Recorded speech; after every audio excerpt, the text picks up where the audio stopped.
फसाद कराने वाले हिंदू हैं, हम सौहार्द फैलाने वाले हिंदू हैं। यह बुनियादी फर्क है। धार्मिक संपत्तियों को कब्जा करने की एक कोशिश है, इसलिए इस बिल पर न हिंदू को खुश होना चाहिए, न सिख को खुश होना चाहिए, न ईसाई को खुश होना चाहिए, क्योंकि नंबर सबका आएगा। और आज वक्फ की संपत्तियां कब्जा करके आप अपने दोस्तों को देंगे।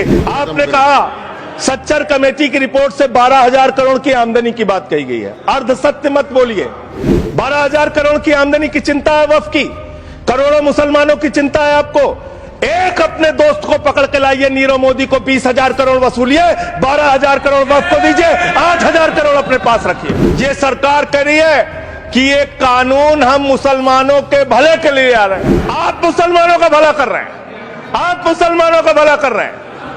दोनों सदन में एक भी सदस्य, दोनों सदन में सिर्फ एक सदस्य गुलाम अली को छोड़ के एक भी सदस्य आपका मुसलमान नहीं है। पूरी सरकार में एक मंत्री आपका मुसलमान नहीं है। आप मुसलमानों का भला कर रहे हैं। दो नेता अपने घरों में आपने बैठा दिया, मुख्तार अब्बास नकवी, शाहनवाज हुसैन, दोनों की राजनीति आपने खत्म कर दी। आप मुसलमानों का भला कर रहे हैं।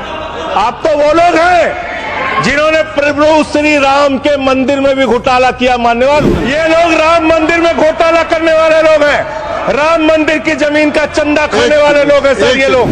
आप पिछड़ों का भला करने की बात करते हैं, आप दलितों का भला करने की बात करते हैं। आपकी मातृ संस्था आरएसएस 100 साल तक आपने एक भी दलित, पिछड़ा और आदिवासी, एक भी महिला को आज तक आरएसएस का प्रमुख नहीं बनाया। समाज में छुआछूत को, बीमारी को मिटाने के लिए चलिए उठाते हैं कदम, और अगले सत्र में एक बिल लेके आइए। जितने भी हिंदुओं की कमेटियां हैं, ट्रस्ट है, बोर्ड है, उन सारे ट्रस्ट और कमेटियों में 80% आरक्षण दलित, आदिवासी और पिछड़े हिंदुओं को दीजिए। आप बड़ी बड़ी बातें कर रहे हैं। ये सरकार कह रही है कि ये कानून हम मुसलमानों के भले के लिए आ रहे हैं।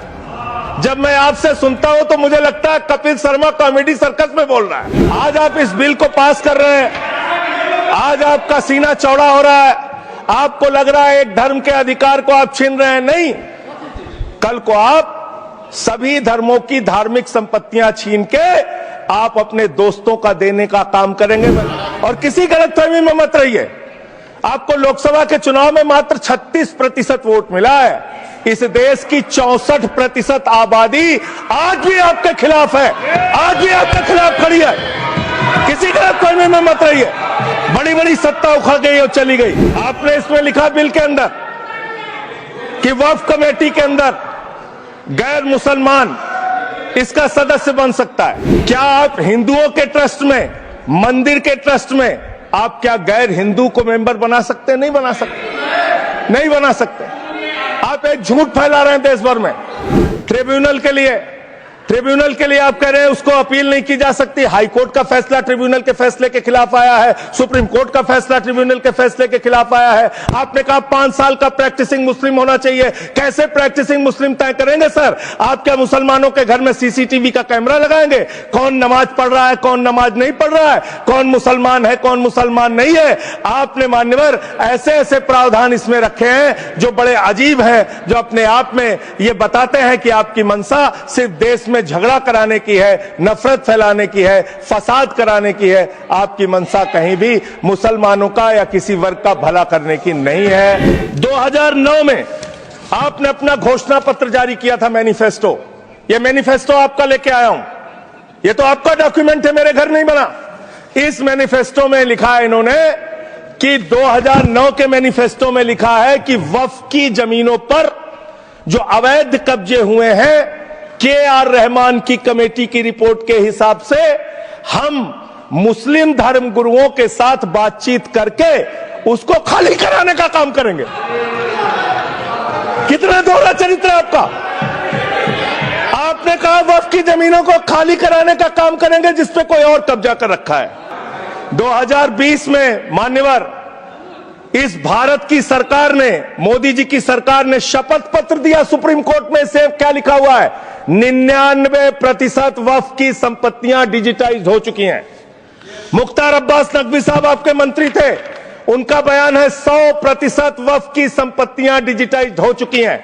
तो जब आप सारी संपत्तियां डिजिटाइज कर चुके हैं, सब कुछ ऑनलाइन कर चुके हैं वामसी पोर्टल में, सारे कागजात जांच चुके हैं, तो क्या आप फसाद कराने के लिए फिर से कागज मांग रहे हैं? फसाद कराने के लिए आप फसाद कराने के लिए कागज मांग रहे हैं? आप फसाद कराने वाले हिंदू हैं, हम सौहार्द फैलाने वाले हिंदू हैं। यह बुनियादी फर्क है। ये काम आपने देश के अंदर बहुत अच्छा शुरू कर दिया।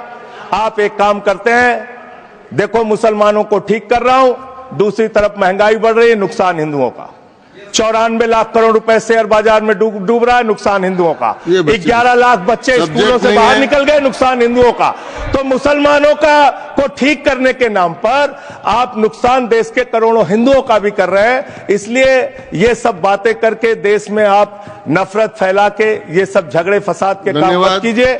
और अंत में आपसे एक ही बात कहना चाहता हूं, अभी भी वो मौका है इस बिल को, जो गैर संवैधानिक है, जो बाबा साहब के संविधान के खिलाफ है, इसको वापस लीजिए। धन्यवाद।